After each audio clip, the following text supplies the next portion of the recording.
Sebelum masuk pada pembahasan, kami akan memperkenalkan diri kami. Saya Nicholas Fasad.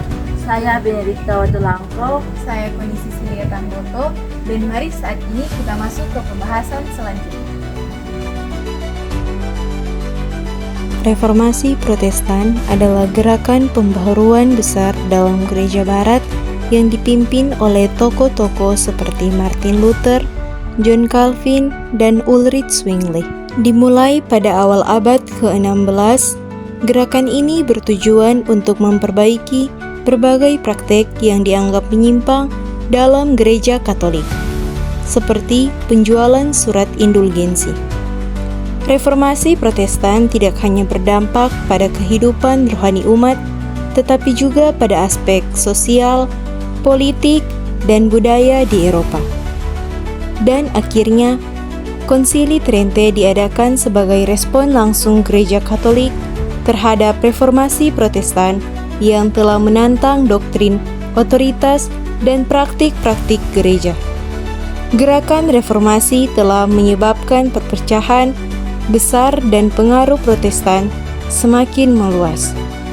Gereja Katolik menyadari bahwa mereka harus mengadakan reformasi internal untuk memperbaiki kelemahan dan menyelamatkan otoritas serta doktrin gereja dari serangan para reformator. Ada beberapa tokoh dalam reformasi seperti Martin Luther, John Calvin, dan Ulrich Zwingli. Tokoh yang pertama adalah Martin Luther. Adalah seorang biarawan Agustinian, teolog, dan profesor di Universitas Wittenberg, Jerman.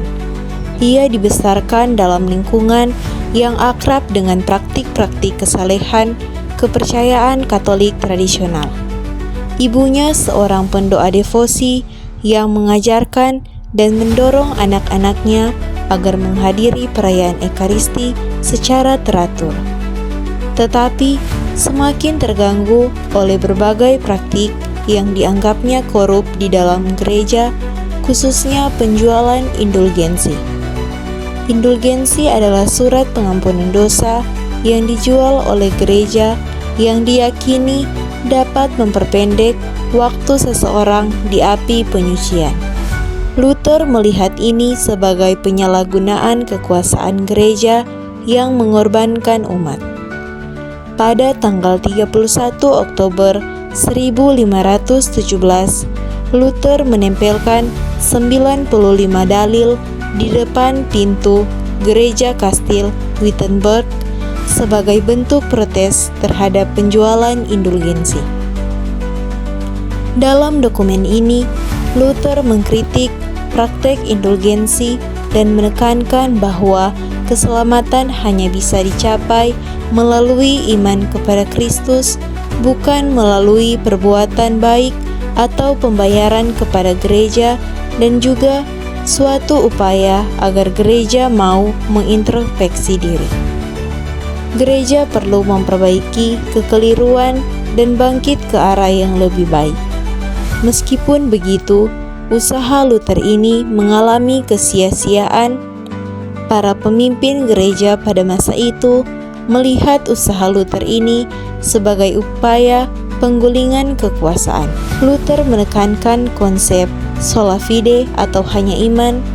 Ia menekankan bahwa keselamatan hanya dapat diperoleh melalui iman, bukan melalui perbuatan baik atau sakramen, dan sola scriptura atau hanya Alkitab.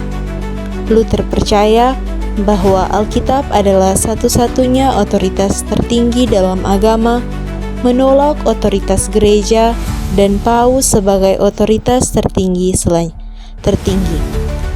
Selanjutnya ada sola gratia, yang berarti hanya kasih karunia. Luther berpendapat bahwa keselamatan adalah pemberian Allah yang murni melalui kasih karunia-Nya, bukan karena usaha manusia. Tidak ada upaya atau kontribusi manusia yang bisa membuat seseorang layak untuk diselamatkan. Keselamatan diberikan kepada anugerah oleh Allah kepada mereka yang beriman. Ajaran ini adalah tanggapan terhadap gagasan bahwa tindakan atau pengorbanan tertentu bisa berkontribusi pada keselamatan, seperti melalui penebusan dosa atau tindakan amal. Luther berusaha menunjukkan bahwa manusia sepenuhnya bergantung pada belas kasih Allah tanpa klaim atas kebaikan diri sendiri. Ini yang menjadi fondasi utama teologi reformasi. Reformasi dilihat sebagai suatu usaha untuk melemahkan substansi dan hakikat gereja Kristus yang satu, kudus, katolik, dan apostolik. Pada awalnya, upaya pembaruan ini bermotif sangat mulia, berangkat dari satu kerinduan untuk membenahi gereja, tetapi segera berubah menjadi gerakan revolusioner. Pembaruan ini justru membelah kesatuan dan supremasi gereja Katolik Roma dan menguburkan harmoni universal antar gereja dengan budaya yang pada abad pertengahan memegang peranan penting. Gereja Katolik merespon keras tindakan Luther.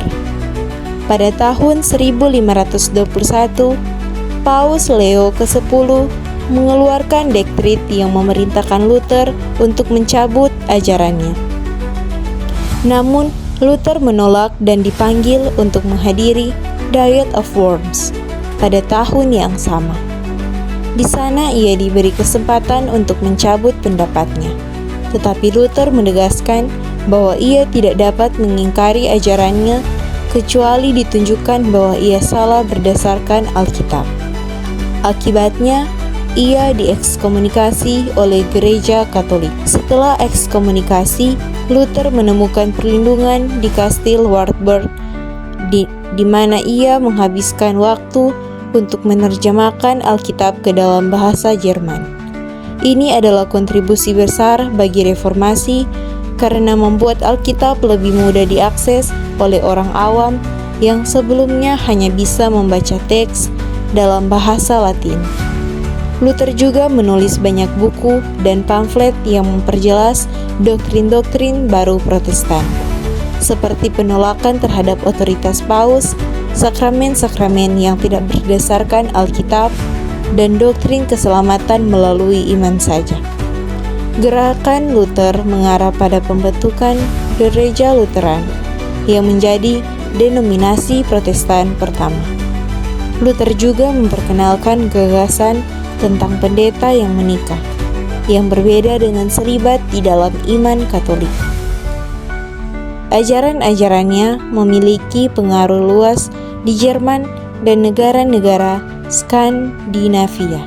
Tokoh reformasi selanjutnya yaitu Ulrich Zwingli, yang dimulai dari tahun 1484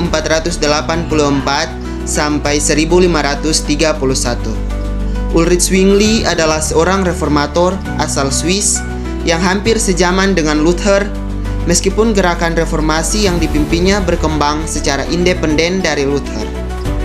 Zwingli adalah seorang imam Katolik yang seperti Luther mulai meragukan beberapa ajaran dan praktik gereja Katolik setelah mempelajari Alkitab secara mendalam.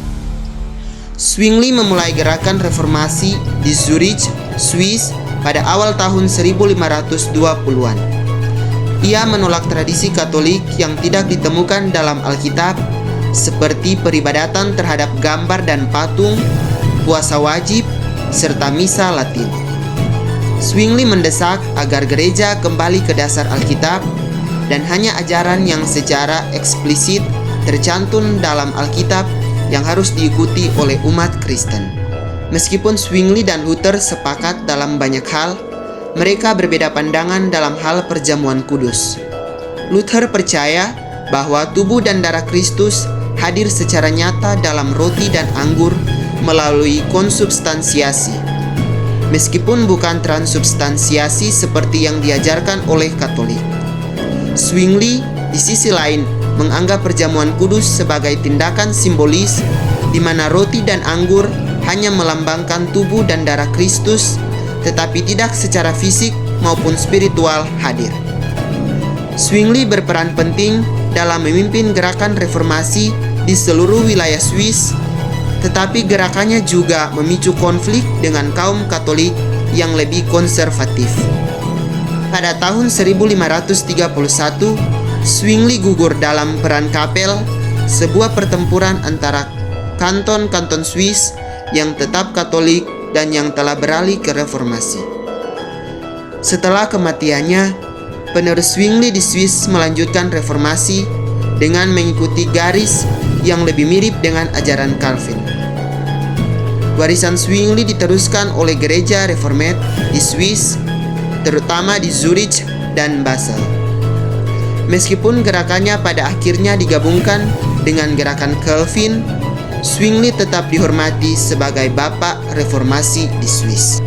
Tokoh reformasi selanjutnya yaitu John Calvin, dimulai pada tahun 1509 sampai 1564. John Calvin adalah seorang teolog dan reformator Prancis yang paling terkenal karena ajarannya di Swiss, khususnya di kota Jenewa. Ia dididik sebagai pengacara, tetapi tertarik pada studi teologi setelah terpapar ajaran-ajaran reformasi.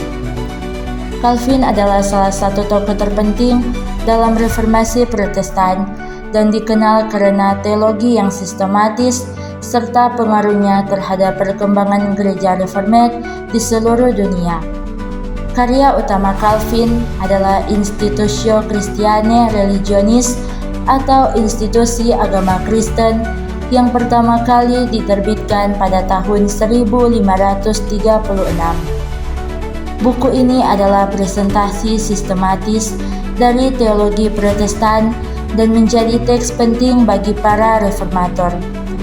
Calvin menekankan kedaulatan mutlak Tuhan dalam semua hal, termasuk keselamatan manusia, dan memperkenalkan konsep predestinasi, yaitu keyakinan bahwa Tuhan telah menentukan siapa yang akan diselamatkan dan siapa yang tidak, bahkan sebelum mereka lahir. Calvin diundang untuk memimpin komunitas Protestan di Jenewa, Swiss, di mana ia mencoba menerapkan ide-ide reformasinya dalam pemerintahan kota dan gereja.